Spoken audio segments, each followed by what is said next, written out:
कांग्रेस के सीनियर नेता सुरेंद्र सिंह ने आरिपुल तहसील में फायर सर्विस स्टेशन न होने से हो रही परेशानी का मुद्दा उठाया। उन्होंने कहा कि आग जैसी घटनाओं के दौरान तुरंत रिस्पांस न मिलने से जान माल के नुकसान का खतरा बढ़ जाता है, इसलिए सरकार को इस पर तुरंत ध्यान देना चाहिए। साथ ही उन्होंने सब डिस्ट्रिक्ट अस्पताल में बेसिक सुविधाओं की कमी का मुद्दा भी उठाया और सरकार से त्राल और अवंतीपुरा को 2 अलग अलग विधानसभा क्षेत्र बनाए जाने की मांग की, जिससे जनता की दिक्कतों को असरदार तरीके से हल किया जा सके।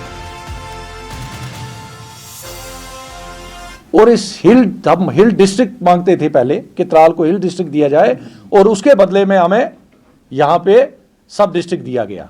तो मैं ये कहूँगा कि मेरी अपनी और मेरी पार्टी की तरफ से ये डिमांड रहेगी कि त्राल को 2 कॉन्स्टिट्यूंसीज बनाई जाए। जो अवंतीपुरा का एरिया है, जो उसके अंडर एरिया आता है, जब 3 ब्लॉक बने तो 3 ब्लॉक के अंदर 2 कॉन्स्टिट्यूंसीज बनती हैं और लोगों को 2 रिप्रेजेंटेटिव्स मिलेंगे, ताकि 2 एमएलए जीत के कल आएंगे। लोगों को भी, नीचे वालों को अपना एमएलए मिल जाएगा, एक कॉन्स्टिट्यूंसी ऊपर होगी, इनको अपना एमएलए मिल जाएगा। ये मेरी डिमांड रहेगी। पीडीपी के एग्जीक्यूटिव